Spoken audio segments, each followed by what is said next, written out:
ध्यानमूलं गुरुर्मूर्ति पूजामूलं गुरुर्पदं मंत्रमूलं गुरुर्वाक्यं मोक्षमूलं गुरुर्कृपा। ओम श्री परमात्मने नमः।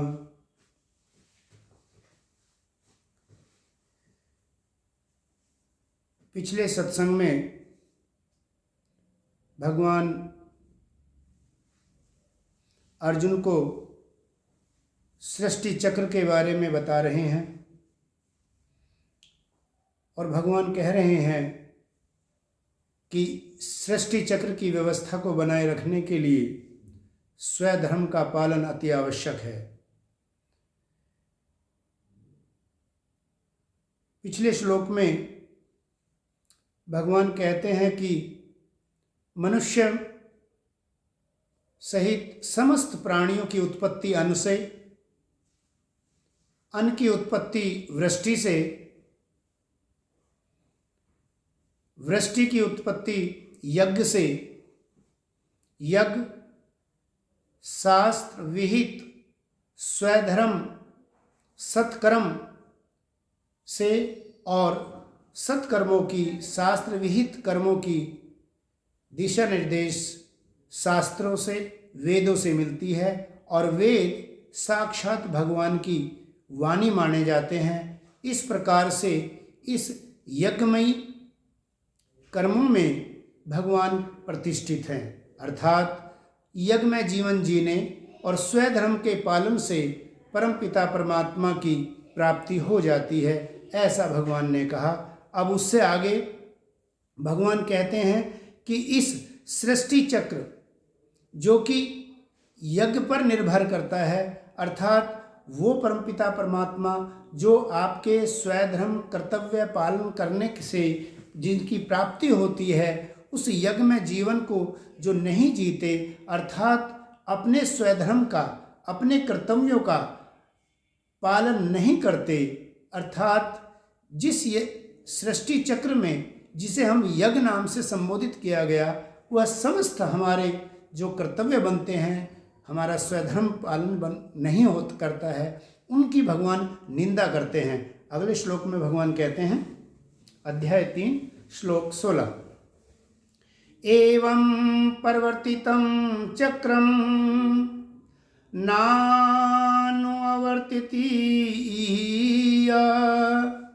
अघायु इंद्रियरामामोघं पार्थ सजीवति। भगवान कहते हैं कि हे पार्थ, जो इस सृष्टि चक्र का अनुपालन नहीं करते, अर्थात अपने धर्म का पालन जो नहीं करते हैं, वे इस लोक में व्यर्थ ही जीवित हैं।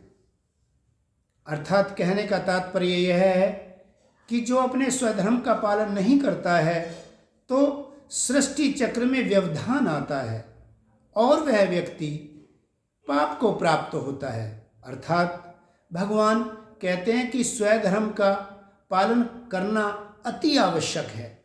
जो ऐसा नहीं करते हैं, भगवान कहते हैं उनका जीना कोई जीना नहीं है। ऐसे व्यक्तियों को भगवान इंद्रियराम अघायु अर्थात पापायु भगवान उनको कहते हैं कि वो पाप से युक्त, जो सदैव अपने इंद्रियों में ही रमण करने वाला रहता है, अपने ही स्वार्थ पूर्ति में रहता है, जो कि लोक हितार्थ कार्य नहीं कर सकता, अनासक्ति भाव से कार्य जो नहीं करता है, आसक्ति से रहित होकर जो कार्य अपने कर्तव्यों को पालन नहीं करता है, ऐसे व्यक्तियों को भगवान कह रहे हैं कि वो इंद्रिय राम है, अर्थात केवल अपने इंद्रिय भोग में ही केवल रमण करता रहता है। तो भगवान कह रहे हैं मोघम, वह व्यर्थ ही है उसका जीना। आगे भगवान कहते हैं कि जिन्हें परमात्मा प्राप्त हो जाते हैं, और परमात्मा प्राप्त कैसे होंगे? स्वधर्म के पालन से। स्वधर्म का पालन शास्त्र विहित कर्मों के करने से, यज्ञ तप दान हवन इत्यादि जितने भी हम अपने कर्म करते हैं, संसार में यहाँ तक कि जीव का उपार्जन आदि कार्य भी हमारे यज्ञ में आ जाते हैं। तो यज्ञ शब्द का भगवान बड़ा विस्तार से यहाँ अर्थ बता रहे हैं। भगवान कहते हैं कि जिनको भगवान प्राप्ति हो जाती है परमात्मा की, उनके लिए ये अति आवश्यक नहीं हो जाता है उन कर्म को करना या ना करना। भगवान कहते हैं ये तु आत्मरतिरेव शात आत्मतृप्तश्च मानव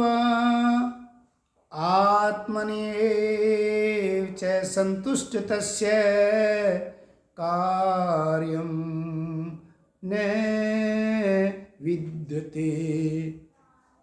भगवान कह रहे हैं कि उसको कार्य की कोई आवश्यकता नहीं रहती, अर्थात जो अति आवश्यकता है किसी अभाव की पूर्ति, किसी लक्ष्य की पूर्ति के लिए जो कर्तव्य एक साधारण मनुष्य का बनता है, लेकिन जो आत्मरति हैं, जो केवल अपनी आत्मा में रमण करने वाले हैं, अर्थात जिन्हें परमात्मा की प्राप्ति हो गई है, ऐसे व्यक्ति जो सदैव परमात्मा में निमग्न रहते हैं और स्यात् आत्मतृप्तश्च, और जो अपनी आत्मा से तृप्त हैं, उन्हें संसार के किसी भी भोग अर्थात किसी भी पदार्थ की किंचन मात्र भी जिसे आवश्यकता नहीं है, ऐसे आत्मतृप्त व्यक्ति और जो आत्मन ही संतुष्ट है, अब उन्हें संसार का कोई भी प्रलोभन अपनी तरफ आकर्षित नहीं कर सकता,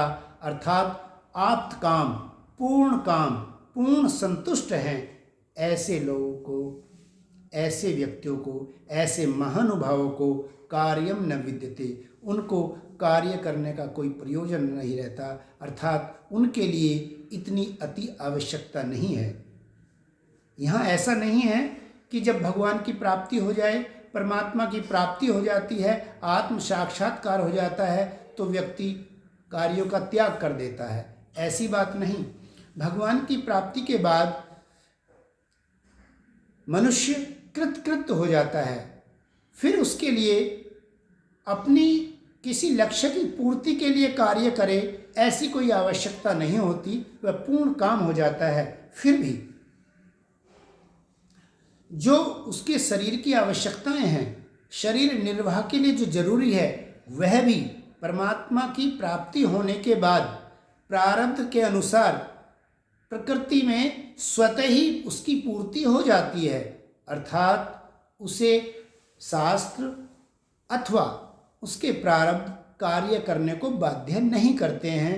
कार्य न होने का ये अर्थ है कि उसके लिए कोई कार्य नहीं है, परंतु लोकहितार्थ, लोक संग्रह की दृष्टि से ऐसे व्यक्ति भी कार्य करते हैं। आगे अर्जुन को भगवान कृष्ण समझाते हुए कहते हैं नैव तस्य कृतेनार्थो नाकृतेन कश्चन न चास्य सर्वभूतेषु कश्चिदर्थवाप्स्यते। नैव तस्य कृतन अर्थ, उसके कार्य करने का कोई अर्थ रहता नहीं, अर्थात कोई प्रयोजन नहीं है, और ना ही जिन्हें भगवान की प्राप्ति होती है उनके कार्य करने का कोई मतलब नहीं। कार्य ना करें तो भी उन्हें शास्त्र या समाज बाध्य नहीं करता। ऐसे आत्मरामी पुरुषों का कार्य करना या ना करने से कोई प्रयोजन नहीं रहता, कोई अर्थ नहीं रहता। न चास्य सर्वभूतेषु, और उनका किसी से भी किसी भी प्रकार का स्वार्थ से भरा स्वार्थमयी संबंध भी नहीं रहता। ऐसे वैरागी आत्मरागी व्यक्ति के लिए भगवान ने यहाँ कह रहे हैं कि सबसे उसका संबंध रहते हुए भी वह निर्लिप्त रहता है पूरी तरह से। इसलिए भगवान कह रहे हैं सर्वभूते कश्चिदार्थ व्यापाश्रय, उसका स्वार्थ का भी किसी से संबंध नहीं रहता, प्राणी मात्र से उसका संबंध नहीं रहने का अर्थ है कि वह भाव से बरतता तो है, लेकिन अंतर से वह उस संबंध से बंधता नहीं है, वह उसके संबंध की वियोग या संयोग उसको नहीं व्यापते। ये भगवान कहने का अर्थ है कि उसका किसी से संबंध नहीं रहता है, का अर्थ है कि उसके किसी के संबंध होने, संयोग और वियोग से वो प्रभावित नहीं रहता है। ऐसा आत्मरामी व्यक्ति के संसार में उसको शास्त्र अमुक कार्य करना ही चाहिए, ऐसा वो बाध्यता जो है वो खत्म हो जाती है। वो कर्म के बंधनों से और यहाँ के समाज के बंधनों से मुक्त हो जाता है। भगवान उनके लिए कह रहे हैं जिन्हें अपना स्वधर्म पालन करते हुए परमात्मा की प्राप्ति हो गई है। इसलिए स्वधर्म कितना आवश्यक है, यह इस बात पर भगवान अर्जुन पर जोर दे रहे हैं कि स्वधर्म का पालन अति आवश्यक है। और उनको तो है ही, जिन्हें अभी तक परमात्मा की प्राप्ति नहीं हुई है उनके लिए तो अति आवश्यक है ही, परंतु जिन्हें परमात्मा की प्राप्ति हो गई है उनको भी लोकहितार्थ, मनुष्य मात्र के हित के लिए और सृष्टि चक्र की व्यवस्था सुव्यवस्थित बनी रहे, इस हेतु वह भी कर्म करते रहते हैं। इसलिए यहाँ पर अर्जुन अगले श्लोक में अर्जुन को आज्ञा देते हैं कि तू बड़ी सोच समझ के विचार करके अपने कर्तव्यों का पालन करो। भगवान कहते हैं तस्मात् असक्ते सततं कार्यकरं समाचर असक्तो हि आचरणकरं परम आपनोति पुरुषः। हे पार्थ, हे अर्जुन, तस्मात् असक्ते सततं कार्यम करम समाचर है। हे अर्जुन, तू भली भांति अपने कर्तव्य कर्मों का पालन करो निरंतर। तस्मात् असक्ते सततम, निरंतर अपने कार्यों का अनासक्त भाव से, आसक्ति के रहित होकर अपने कर्मों को निरंतर रूप से कर। क्यों? असक्तो ही आचरण कर्म, आसक्ति से रहित कर्मों को करके ही ज्ञानियों ने परम आपनोति पुरुष है, ऐसे पुरुष ने परम की अर्थात परमात्मा की प्राप्ति की है। किन्होंने? जिन्होंने अनासक्त भाव से होके अपने स्वधर्म कर्तव्य रूपी यज्ञ का पालन किया है। ऐसे लोगों को कर्म करते हुए ही उस परम की, परमपिता परमात्मा की, उस तत्व ज्ञान की प्राप्ति हुई है। अपनी इसी बात को भगवान और ज़्यादा जोर देते हुए उदाहरण के साथ अर्जुन को समझा रहे हैं कि ऐसा नहीं है कि मैं तुम्हें पहली बार ही ऐसा करने के लिए कह रहा हूँ, अपितु पूर्व में भी ज्ञानी जन अपने कर्तव्यों का पालन करते हुए आसक्ति से रहित होकर परमात्मा के प्राण रहकर जिन्होंने अपने धर्म का पालन किया है, अपने कर्तव्यों का पालन रूपी यज्ञ को पूर्ण किया है, उनको परमात्मा की प्राप्ति हुई है, उन्हें तत्व ज्ञान हुआ है। भगवान उसी बात को सिद्ध करते हुए आगे कह रहे हैं कर्मणाएव हि संसिद्धम आस्थिता जनकादय लोक संग्रहम् एवपि संपश्यन् कर्तुम् अर्हसि। भगवान कह रहे हैं कि पहले भी जनक आदि अर्थात जनक और दूसरे जैसे इक्ष्वाकु, प्रहलाद, राजा अम्बरीश और जनक आदि ने, इन सबने, इन ज्ञानी जनों ने भी अपने कर्तव्यों को आसक्ति रहित पालन करके सिद्धि को प्राप्त किया है, अर्थात तत्व ज्ञान सहित परमपिता परमात्मा को वो प्राप्त हुए थे। इसलिए लोक संग्रहम एव अपि, लोक संग्रह की दृष्टि से भी संपश्यन, अगर तुम देखो, अगर लोक हितार्थ और सृष्टि चक्र की व्यवस्था को बनाए रखने हेतु भी अगर उस बात का भी हे अर्जुन तुम विचार करो, तो तुम्हें क्या है, तुम्हारा कर्तव्यों का पालन करना बनता है। कर्तुम अर्हसि, अर्थात तुम करने योग्य हो, अर्थात तुम्हें अपने स्वधर्म का पालन करना ही चाहिए।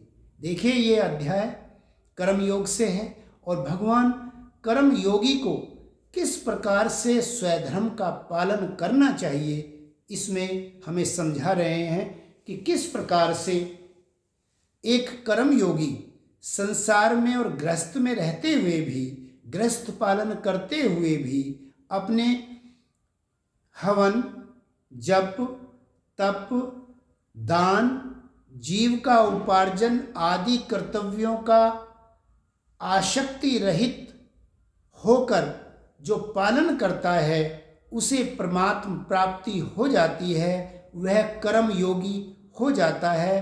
तो कर्म योगी होने के लिए भगवान कह रहे हैं कि जो कर्म योगी है वो कर्म को करते हुए ही अनासक्त भाव से जब वो कर्म करता है तो उसे, क्योंकि परमात्मा, जैसे कि पिछले श्लोक में बताया था कि वो यज्ञ के अधिष्ठाता, अर्थात प्रत्येक कर्म में परमात्मा की वो अधिष्ठाता हैं, परमात्मा उसमें प्रतिष्ठित हैं यज्ञ में। तो ऐसा यज्ञ में जो जीवन जो जीते हैं उन्हें परमात्मा की प्राप्ति निश्चित रूप से होती है, और परमात्मा की प्राप्ति होने पर उन परमात्मा की कृपा से तत्व ज्ञान भी हो जाता है।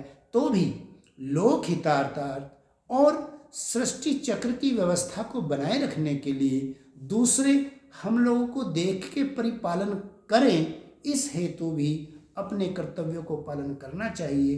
तो भगवान कह रहे हैं कि लोक संग्रह की दृष्टि से भी तुम अगर विचार करो तो तुम काम करने के योग्य हो, कर्तव्य करने के योग्य हो, अपने जो तुम्हारा धर्म बनता है उस धर्म को करने के योग्य हो।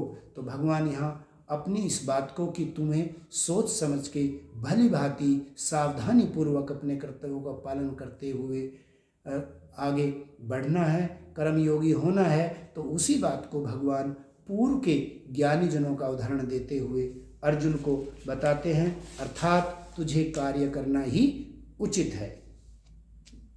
अगले श्लोक में भगवान अर्जुन को यहाँ समझाते हैं,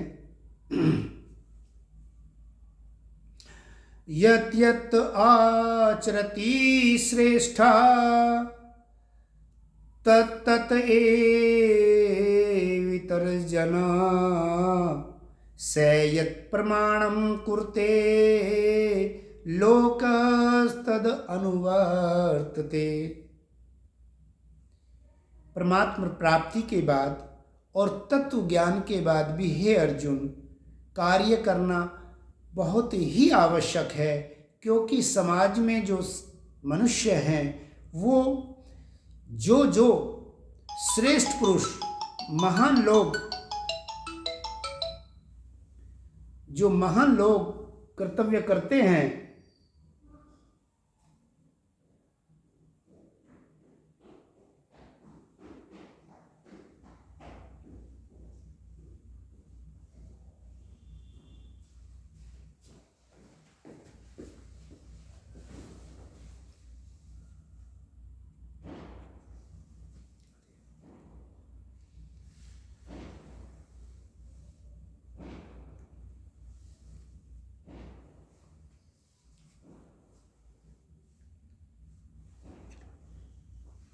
अर्थात अपने कर्तव्यों का पालन करना ही चाहिए, क्योंकि जो संसार में श्रेष्ठ हैं, महान हैं, जिन्हें परमात्मा प्राप्ति हो गई है, वो जिस प्रकार का आचरण करते हैं तो समाज में रहने वाले साधारण मनुष्य भी उनको प्रमाण मान के उनका आचरण करते हैं। इसलिए भगवान कह रहे हैं कि जो श्रेष्ठ व्यक्ति किसी बात को प्रमाणित कर जाते हैं, जो आदर्श स्थापित कर जाते हैं, तो साधारण मनुष्य भी उनका पालन करते हैं। तो इस प्रकार से इस संसार में व्यक्ति अपने से आगे महान पुरुषों का अनुकरण करते हैं। इसलिए भी परमात्मा प्राप्ति होने पर भी जो वो कर्म करते हैं, तो ये संसार की जो संसार चक्र है, जो परमात्मा के साधक हैं, परमात्मा प्राप्ति के लिए जो कार्य करने वाले हैं, वो भी अपने कर्तव्यों का, स्वधर्म का, उनको आदर्श मान के ऐसे श्रेष्ठ व्यक्तियों का अनुकरण करते हुए क्योंकि पालन करते हैं, इसलिए भी लोक हितार्थ होकर कर्म करना अनिवार्य है। भगवान अर्जुन को समझाते हुए इस प्रकार से कह रहे हैं। अब भगवान अपना उदाहरण देते हैं, भगवान स्वयं का उदाहरण दे रहे हैं। पहले उन्होंने ज्ञानी जनों का उदाहरण दिया, उसके बाद उन्होंने अपनी बात को सिद्ध किया कि जब तक परमात्मा प्राप्ति नहीं हो जाती, तत्व ज्ञान नहीं हो जाता, तब तक अपने स्वधर्म का पालन करना अति आवश्यक है। और परमात्मा प्राप्ति होने पर, तत्व ज्ञान होने पर भी लोक संग्रह की दृष्टि से भी हमें कर्तव्य करना बनता है। भगवान अगले श्लोक में स्वयं का उदाहरण देते हुए कहते हैं, न मे पार्थ अस्ति कर्तव्यम त्रिषु लोकेषु कंचन न अनाव्याप्तम एवाप्तव्यम व्रत एव च कर्मणि। हे अर्जुन, हे पार्थ, मुझे इन तीनों लोकों में कोई कर्तव्य नहीं है। जो प्राप्त करने योग्य वस्तुएं हैं, जो कुछ भी प्राप्त करने योग्य है, ऐसी बात नहीं कि मुझे वो प्राप्त नहीं है, अर्थात मुझे वो भी प्राप्त है। अर्थात जो जो वस्तु की प्राप्ति होनी चाहिए, जिन की जो कुछ भी संसार में प्राप्त करने योग्य है, वो मुझे सब प्राप्त है, भगवान ये कहना चाहते हैं। और मुझे कोई भी ऐसी वस्तु है ही नहीं जो अप्राप्त हो। तो भी एवं एव च कर्मणि, तो भी मैं कर्मों में बरतता हूँ, अर्थात अपने स्वधर्म का पालन करता हूँ। भगवान स्वयं का उदाहरण दे रहे हैं कि मुझे इस लोक की तो बात ही क्या है, तीनों लोकों में ही कोई ऐसा कर्तव्य नहीं है जो मुझे करना हो, जिसकी उस कर्तव्य को करने के बाद में किसी लक्ष्य की पूर्ति करनी हो, ऐसा है ही नहीं। तो भी मैं अपने कर्तव्यों की पूर्ति करता हूँ, तो भी मैं कर्तव्य कर्म करता हूँ। क्यों? क्योंकि जो श्रेष्ठ हैं समाज में, उन्हीं का सब अनुकरण करने वाले हैं। तो भगवान ने अपना उदाहरण दिया, अर्थात उनका कहने का तात्पर्य यह है कि कर्म योगी को स्वधर्म और अपने कर्तव्यों का पालन करना अति आवश्यक है। क्योंकि बिना कर्तव्य किए, भगवान ने जैसे पहले भी बताया था और अभी भी बताया कि जो अपने कर्तव्य का पालन नहीं करते, जो कर्म को यज्ञ रूप से नहीं करते, इस प्रकार से जो यज्ञ में जीवन नहीं जीते हैं, भगवान कह रहे हैं कि उनका भी क्या जीना है, अर्थात उनका जीना भी व्यर्थ है।